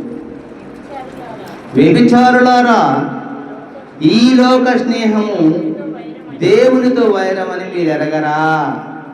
కాబట్టి ఎవడు ఈ లోకముతో స్నేహం చేయగోరునో వాడు దేవునికి శత్రువులు అంటాడు. ఏం చెప్తాడు ఇక్కడ? వ్యభిచారులారా అంటే మనందరం వ్యభిచారులైనా కాదా? అంటే ఏం చేస్తున్నాము? వ్యభిచారం అంటే అన్నీ వ్యర్థమైన పనులు చేస్తున్నాం. మోసము, దగ, ధనాపేక్ష, ఒకరిని వార్చకపోవటం, ఒకరిని తిట్టడం, ఒకరిని దూషించటం, ఒకరిని అనరాని మాటలు అంటాం. ఏంటి ఇవన్నీ చేసి ఏమంటాడు? వ్యభిచారులారా, ఈ లోక స్నేహము దేవునితో వైరం అని మీరు ఎరగరా. అంటే మీరు ఎట్లున్నారు? లోక సంబంధులుగా ఉన్నారు తప్ప దేవుని సంబంధమైన మన ఎట్లున్నారా? అవునంటే అవుననాలా, కాదంటే కాదనాలా. ప్రతి ఒక్కరిని కూడా మనం ప్రేమించాలా. ప్రేమించకపోతే మనకి శ్రమే. మనం అనుకుంటాం వీళ్ళకి ఏంది పెట్టేది అనుకుంటాం. ఆ పాపం ఆ టైంకి ఆయన ఆకలి కలుగుతుంటాడు, ఆకలితో ఉంటాడు. మనం చెప్తున్నా నాకు అన్నం కావాలని అడగడు. కానీ ఏంటి అయ్యా భోజనం టైంకి వచ్చారు భోజనం చేస్తారా, టిఫిన్ టైంకి వచ్చారు టిఫిన్ చేస్తారా, ఛాయ్ తీసుకోండి, ఈ మంచిగా తాగండి అని మనమైతే అనం. మనం ఏమంటే వీళ్ళు ఎప్పుడు పోతారా అని చెప్పేసి చూస్తూ ఉంటాం. అందుకే ఏమంటాడు? వ్యభిచారులారా, ఈ శ్లోక స్నేహము దేవునితో వైరం అని మీరు ఎరగరా. కాబట్టి ఎవడు ఈ లోకముతో స్నేహము చేయగోరునో వాడు దేవునికి శత్రువు అవుతాడు. మన ఎవరికి శత్రువు? దేవునికి శత్రువు అయినప్పుడు మనకి ఏమవుతుంది? శ్రమ వస్తుంది, సమాధానం ఉండదు. ఉంటుందా సమాధానం? మన గృహంలో సమాధానం లేకపోతే దేవుడు మనకి శత్రువుగా ఉండని అర్థం చేసుకోవాలా. మనం ఏమీ చేసినామని చెప్పేసి గ్రహించుకోవాలా. మనకి దేవుడు ఈ కార్యం చేయట్లేదు అంటే ఎందుకు చేయట్లేదు ఈ కార్యము ఎందుకు అని మనం మనల్ని పరీక్షించుకోవాలి. పరిశుద్ధంగా ఉన్నాం అనుకో, ఓహో దేవుడు ఇంకా నేనేమన్నా ఆయనకి ఇంకా దగ్గరగా ప్రార్థన ఎక్కువ చేయాలేమో అనుకోవాలా. చూడు ఏలే ఏం చేశాడు? ఒక్కసారి ప్రార్థన చేసినప్పుడు అగ్ని వచ్చి దహన బలిని బూడిద చేసింది. వర్షం కురమన్నప్పుడు 7 మార్లు ప్రార్థన చేసిండు. అవునా కదా? మరి ఇక్కడ ఒక్కసారి కురిపించినప్పుడు అక్కడ 7 సార్లు ఎందుకు చేయాలి? మళ్ళీ ఒకసారి వర్షం కురిపించాడు దేవుడు. కానీ నా సావుకుడికి గర్వం వస్తుందేమో ఏమనుకున్నాడు? ఒకేసారి ఇస్తే నా మాట దేవుడు వింటుండని ఒక గర్వమేమన్నది అని చెప్పేసి ఏం చేసిండు? అక్కడ లేట్ చేసిండు. లేట్ చేస్తే ఏం చేసిండు? ఇసుక చెందిందా? కుర్రోడుతో చెప్తాడు, చూసిరాపో నాన్న ప్రార్థన చేస్తాడు. కుర్రోడుతో చెప్తాడు, వచ్చిందా 7 సారి అయ్యా చిన్న మేఘం వచ్చింది అని చెప్పగానే దేవునికి స్తోత్రం చెల్లిండు, దేవునికి మహిమ కలుగును గాక అన్నాడు. మరి మనం ఏం చేస్తున్నాం? ఒక్క ప్రార్థనకే మనకు అన్ని చేయాలా? ఒక ప్రార్థనకి గర్భఫలం ఇచ్చేయాలి, ఒక ప్రార్థనకి మనకి ఐశ్వర్యం ఇచ్చేయాలి, ఒక ప్రార్థనకి అన్నీ ఇచ్చేయాలి. కానీ మనం మాత్రం మార్పు చెందకుండా అన్నీ మనకి కావాలి. అందుకే దేవుడు మార్పు చెందమంటాడు. ఏమంటాడు? ఈ లోక స్నేహము చేయగోరు వారెవరో వాడు దేవునికి శత్రువు అవుతాడు. మరి లోకంతో ఉన్నామా దేవునితో ఉన్నామా? ప్రియ దేవుని సంగమా, దేవుని పిల్లారా, మనము గ్రహించుకోవాలి. అపోస్తల కార్యం చూడండి 14వ అధ్యాయము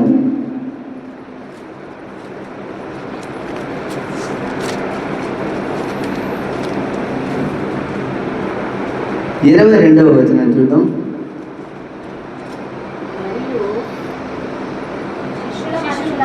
శిష్యుల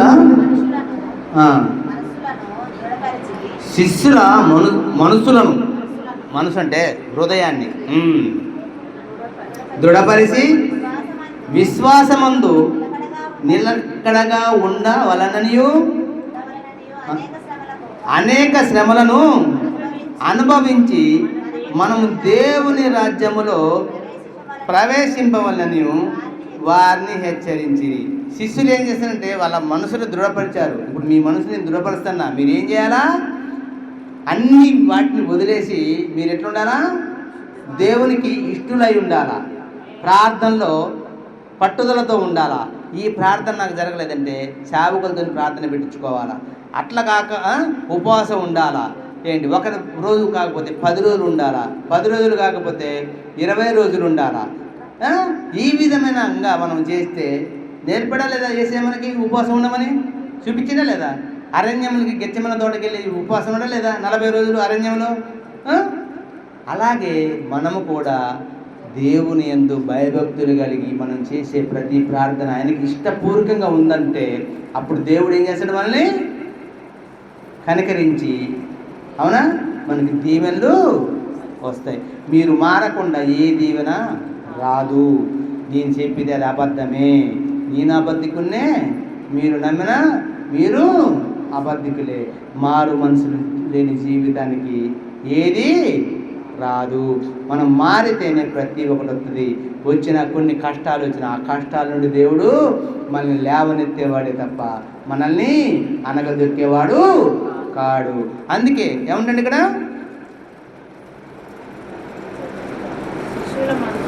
శిష్యుల మనసులను దృఢపరిచి విశ్వాసమందు ఏమా నిలకడగా ఉండాలా. విశ్వాసంలో మనం కోల్పోవద్దు. నాకు దేవుడు ఏమి చేయలేదు, నాకు ఈ దేవుడు ఏం చేయడు, నాకు ఇది దేవుడు ఏది ఈ దేవుడు ఇంతగానో ఉపాసన చేయట్లేదు, ఇంతగానో నేను అధ్యయనం చేయట్లేదు, ఇంతగానో చేసినంటే ఎక్కడో ఒకలా ఉంటుంది. అవునా కాదా? దాన్ని మనం గ్రహించుకోవాలా. అదేది లేనప్పుడు మనం నన్ను పరీక్షిస్తున్నాడని దేవుడు మనం ఇంకా చేయాలా, పట్టులతోనే ప్రార్థన చేయాలా. కానీ మనం నువ్వేమీ చేయకుండా దేవుడు నువ్వేం దేవుడు నేను నమ్ముకున్న నాకు కష్టాలంటే నువ్వేం పనికి మాలన్నిటి పారదోలకుండా పనికొచ్చేవి పెట్టుకోకుండా మనం ఆయన్ని నిందించడం కరెక్టేనా? ప్రియ దేవుని సంగమా, దేవుని బిడ్డలారా, మనము చేసే పాపాలని వదిలేయకుండా దేవుణ్ణి మనం నిందించడం కరెక్టేనా? మరి అలా నిందించినప్పుడు మనకి శ్రమ వస్తుందా రాదా? అందుకే వ్యభిచారులారా అంటారు. మనం వ్యభిచారులం. అబద్ధాలు, మోసాలు, దగాలు అన్నీ చేస్తున్నప్పుడు మనం వ్యభిచారులం. కాబట్టి ఏమిటి?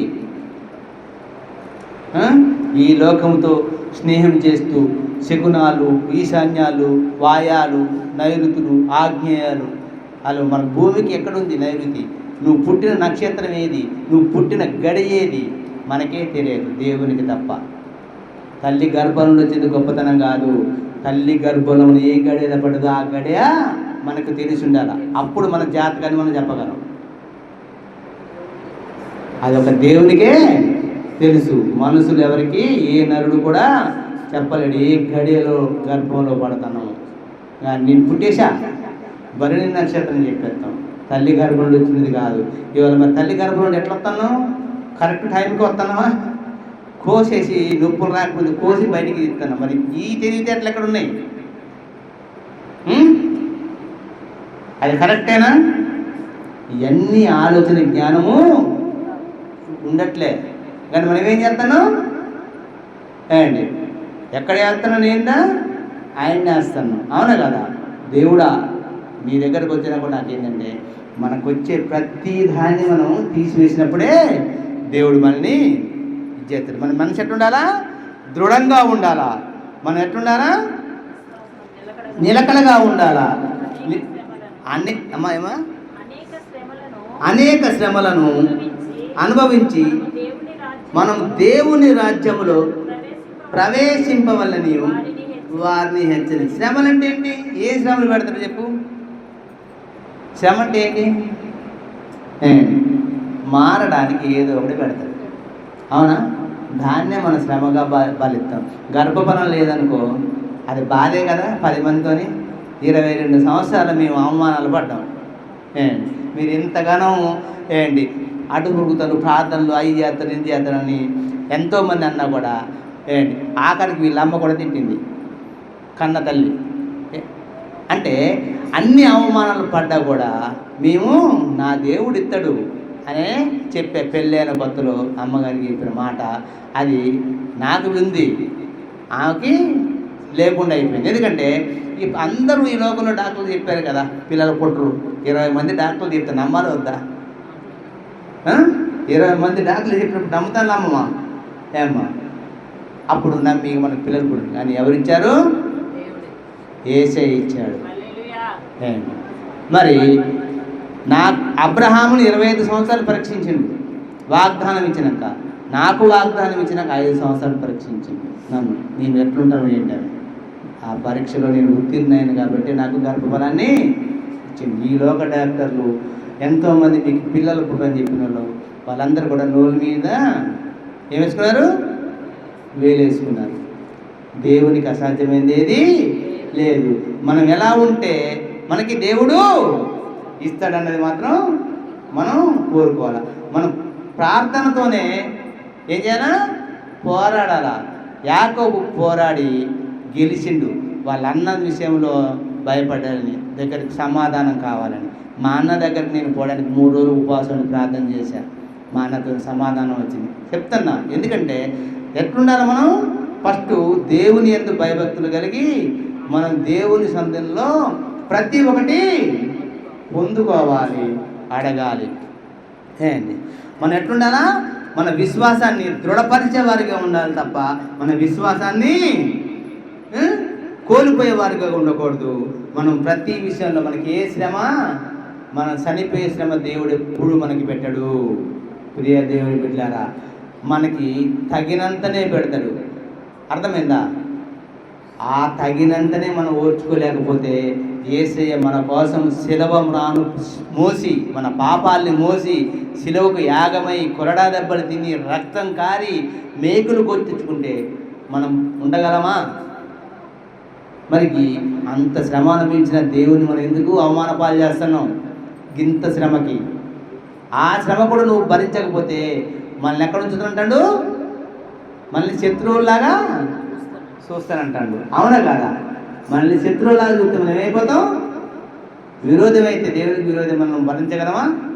భరించలేము. అందుకే ప్రియ దేవుని బిడ్డలారా, మనం ఎట్లుండాలో ఏంటి చూడండి. ఇంకొక 2 చిన్న మాటలు ఉన్నాయి, చూసుకొని మనం త్వరగా ముగించుకుందాం. 2వ తిమోతి రాసిన పత్రిక 12వ అధ్యాయము, 2వ తిమోతి రాసిన పత్రిక 3వ అధ్యాయము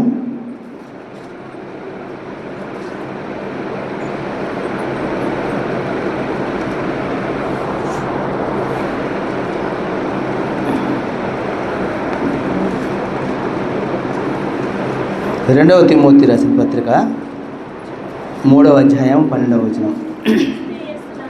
క్రీస్తు యేసునందు సద్భక్తితో బ్రతకనుద్దేశించిన వారందరూ హింస పొందుదురు.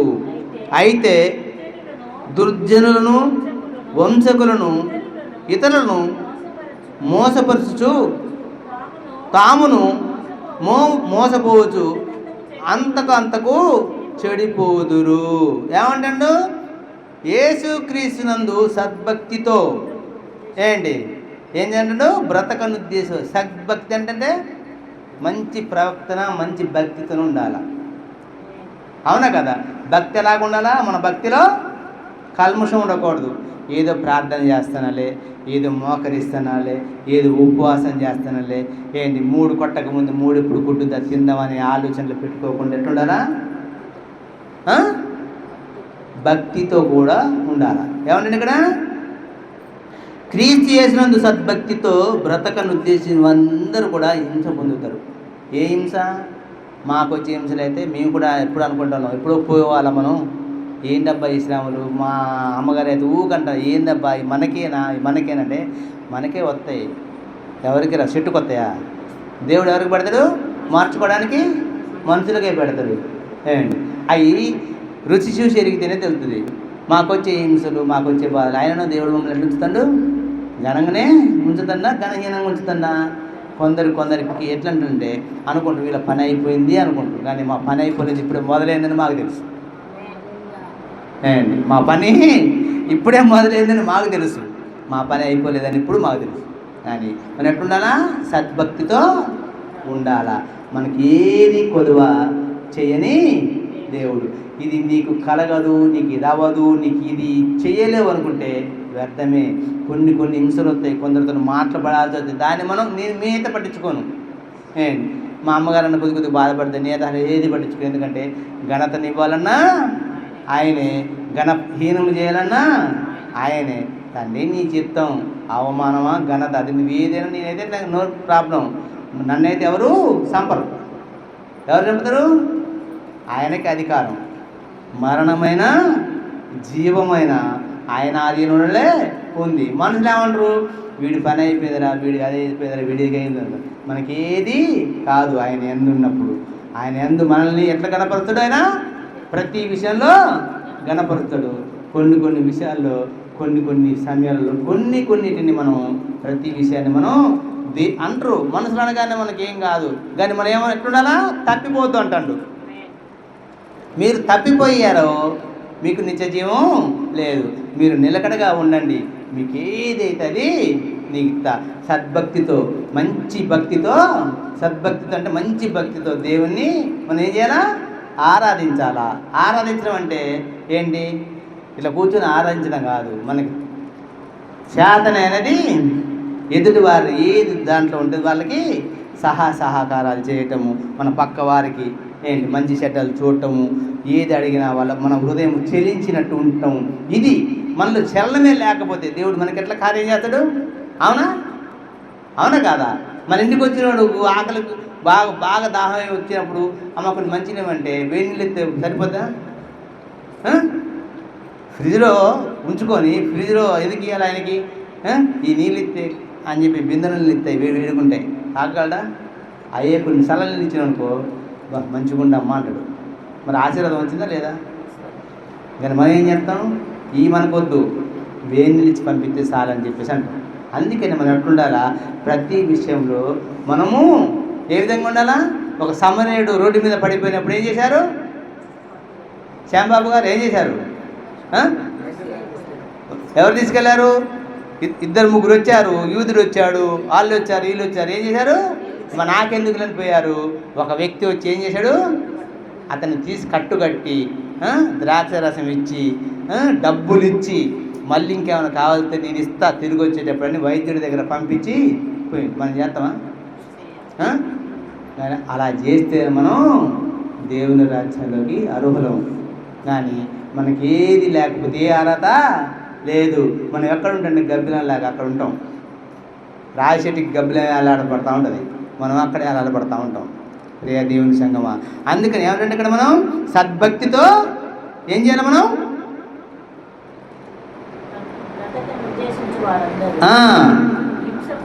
హింస పొందుదురు, దుర్జనులను, హింసకులను, వంచకులను, ఇతరులను మోసపరుస్తూ తామును మోసపోవచ్చు అంతకంతకు చెడిపోతాను. నేను మంచిగా ఉన్నా కదా, నేను భక్తి కలిగినా, నేను ప్రార్థన చేస్తానా, నేను ఉపవాసం ఉంటున్నా, అన్నీ చేస్తానా, దేవునికి ఇష్టంగా ఉంటున్నా, పాటలు పాడుతున్నా, ఏంటి ప్రతి ఆదివారం కొన్ని మంచిగా ప్రతి ఆదివారం మందిరానికి వెళ్తున్నా, నేను కూడికలకు వెళ్తున్నా, వాళ్ళింటికి కూడికి వెళ్తున్నా, అన్నీ చేస్తున్నా. కానీ దేవునికి ఇష్టంగా అయితే లేడు. ఆయన మటుకు ఆయన మోసపరుచుకుంటాడు.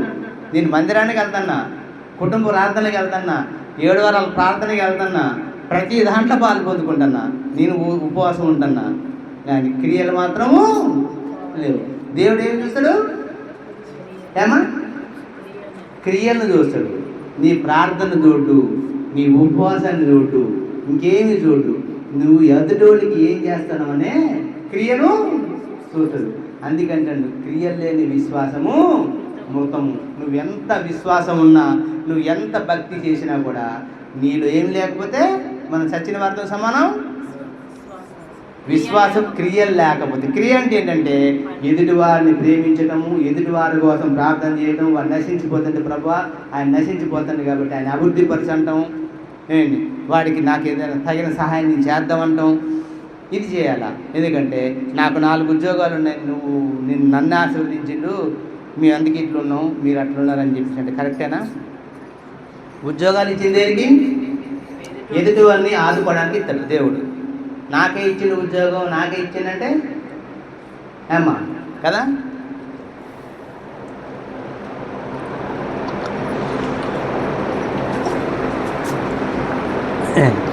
ఒక ధనవంతుడు యేసయ్య దగ్గరకు వచ్చి ఏమన్నాడంటే, అయ్యా నేను దాన ధర్మాలు చేశాను, ఏంటి అన్నం లేని వాళ్ళకి అన్నం పెట్టా, బట్టలు లేని వాళ్ళకి బట్టలు ఇచ్చా, నాకు కలిగినది మొత్తం చాలా మట్టుకి పంచిపెట్టే డబ్బులు, మరి ఇంకేం చేయాలంటే నీ ఆస్తి మొత్తం అమ్మేసి నన్ను వెంబడించాను. దేవునికి తెలవదా? ఈయన ఎవరి మీద గొప్పలకి ఇచ్చిండు, ఏమిచ్చిండు? గొప్పలకి పంచిపెట్టిండు. మరి ఆస్తి ఇచ్చేయమంటే అబ్బో ఆస్తి ఇచ్చేటట్లా, ఆస్తి పోతే నేను బతకలేనయ్యా అని చెప్పేసి అని నువ్వు వద్దులే, నిన్ను వెంబడించలేను, నాకు అదే ముఖ్యమని వెళ్ళిపోయాడు. మరి ఆయన ఎక్కడుంటాడు? అదే పొట్టి చెక్కయ్య ఎక్కడున్నాడు? వడ్డీ వ్యాపారం చేసిన పొట్టి చెక్కయ్య మారు మనసు పొంది ఏం చేసిండు? ఎంత దోసుకున్నాడో వాళ్ళకి రెట్టిప్పించిండు. 100కి 200 ఇచ్చిండు, 1000కి 2000 ఇచ్చిండు. మొత్తం ఆయన ఆస్తిని మొత్తం ఇచ్చేసి ఏసైని వెంబడించిండు. ఆయన హ్యాపీగా పరలోక రాజ్యానికి వారసుడైంది. కానీ మనం ఏం చేస్తున్నాం? ఎంతసేపు దోచుకుందామని చూస్తున్నాం. అందుకే మనకి శ్రమలు అనేవి వస్తూ ఉంటాయి. ప్రియ దేవుని బిడ్డలారా, లాస్ట్గా చివరిగా ప్రకటన గ్రంథము 1:9.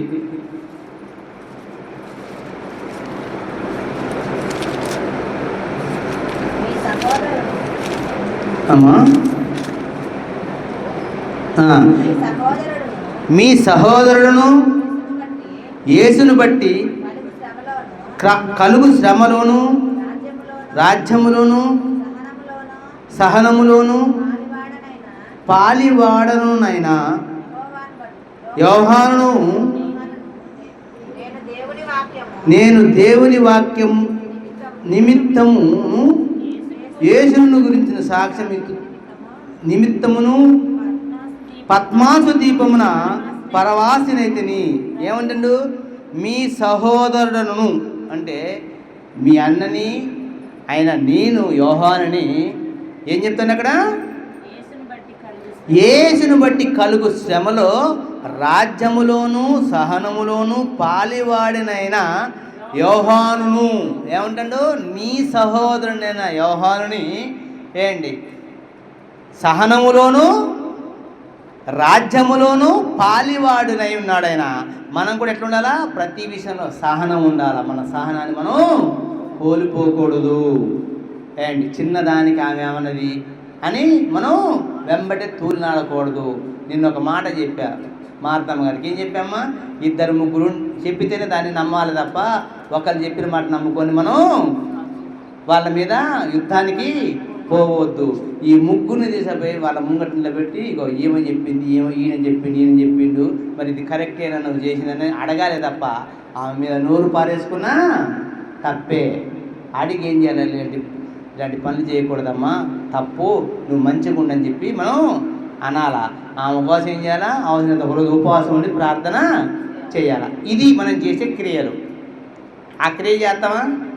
మన పిల్ల కోసమే మనం ప్రార్థన చేయం ఉపవాసం ఉండి.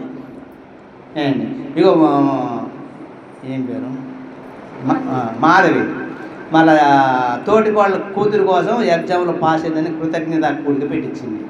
మరి మనం ఉపవాసం ఉండి మనం చేస్తామా? చేయాలి కదా. మరి ఆ బిడ్డ క్రియారూపంగా చూపించిందా లేదా? మనం ఏం చేయాలా? చేసేది క్రియరూపంలో ఉండాలా. అందుకే క్రియలేని విశ్వాసము మృతం అని చెప్పేసాడు. ఇక్కడ ఏమంటే ఇక్కడ మీ సహోదరులను యేసును బట్టి కలుగు శ్రమలలో, రాజ్యములోను, సహనములోను పాలివాడిన యోహాను నేను దేవుని వాక్య నిమిత్తమును యేసును గురించిన సాక్ష్యం నిమిత్తము పత్వాసు దేశమున పరవాసినైతిని. నువ్వు పరవాసి అంటే మనం ఎట్లుండాలంటే ఎవరున్నారా? ఎక్కడికో పోయి పరవాసివై ఉండి మనం ఏం చేయాలా? దేవుని రాజ్యంలో వారసులు అవ్వడానికి ఉండాలా, సాక్ష్యం పొందుకోవాలా. పరవాసి అంటే ఎక్కడికో అంటే వెలివేసినట్టు ఉండాలి మనం, అవునా కదా? లోకంలో మనం వెలివేసిన వాళ్ళమై ఉండాలా. లోకము మనల్ని వెలివేసి వీళ్ళ దగ్గరకు పోతే నువ్వు అంటే అదే అంటారా అని చెప్పేసి అనుకోవాలా. ఏండి వీళ్ళంటే దేవుడే అంటారు తప్ప ఇంకోటి మాట రాదురా. వీళ్ళ దగ్గర పోతే మనం మారిపోతాం అనే భయము వాళ్ళు కలగాల, అవునా కదా? నాతో స్నేహం చేయాలంటే ఎవరు స్నేహం చేయరు. నేను మా ఆవిడ మా పిల్లలే. నేను ఎక్కడ పోయినా కూడా నన్ను గిట్టడు. మరి విన్నానా? నా మాట ఎట్లుంటుందంటే కరుకుగా ఉంటుంది, తప్పు ఏదని చెప్తా, అది వాళ్ళకి నచ్చదు.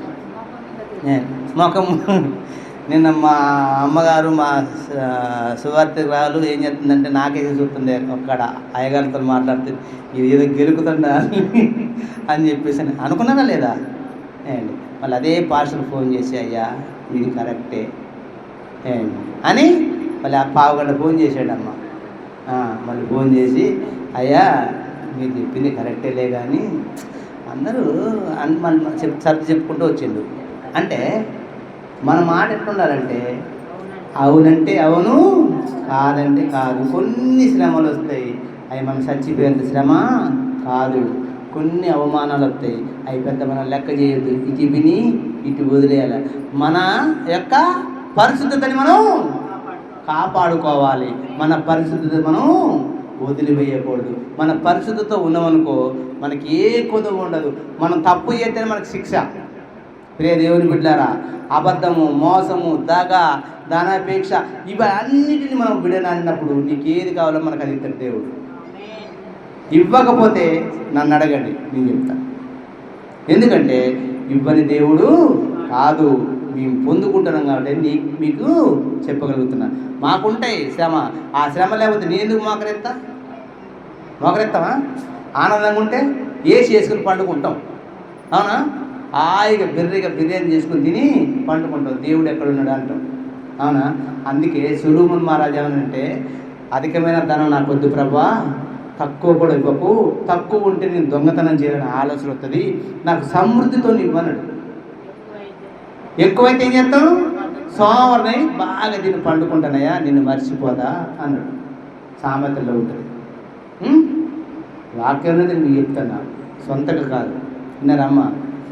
ఎవడు అధికమైన ధనం వస్తే నేను సోమర్నై నిన్ను ధిక్కరిస్తానేమో, దేవుడు ఎవడు అని నేను అంటనేమో ప్రభా, నాకు ధనం ఎక్కువ వద్దు, ధనము లేకుండా చేయకు. ఒక లేకుండా చేస్తే నేను దొంగనైతే అది నీకు అవమానం. ఉంచుతారా దొంగగా మనల్ని? నువ్వు కరెక్ట్ ఉంటే దొంగగా కాదు కదా, ఘనతగా ఉంచుతాడు. మనకి ఏది కావాలో తెస్తాడు. మనం ఏది కావాలంటే అది తెస్తాడు. నేను అనుకున్నా ప్రభా, నిన్న మన సంఘంలో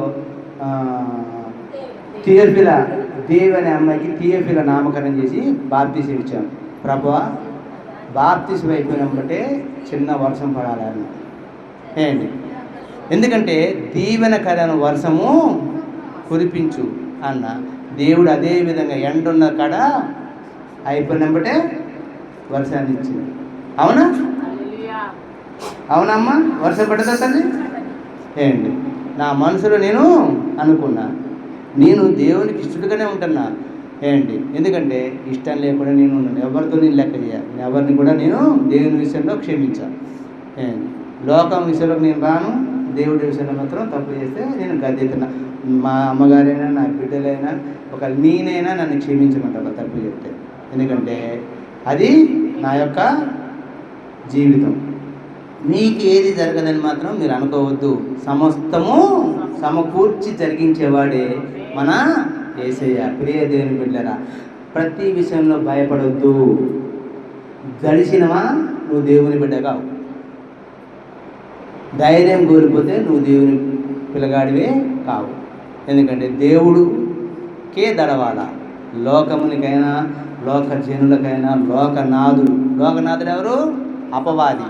అపవాదికి కూడా మనం భయపడవద్దు. అలా భయపడితే మనం దేవునికి విరోధం అవుతాం. ప్రియ దేవుని బిడ్డలారా, మనం చేసే ప్రతి పని కూడా ఎట్లుండాలా? పరిశుద్ధంగా ఉండాలా. అంతే తప్ప పలికి మాలిన పనులు చేసుకుని మనమే దేవుణ్ణి అవమానపరిచే వారిగా మనము ఉండకూడదు. ప్రియ దేవుని బిడ్డలారా, ఈ మాటలు మీ హృదయంలో ఫలించి అభివృద్ధి పొంది అనేక దీవెనలు మీరు పొందుకోవాలని ప్రభు పేరట కోరి ప్రార్థిస్తున్నాను. మరియమ్మ గారు చిన్న ప్రార్థన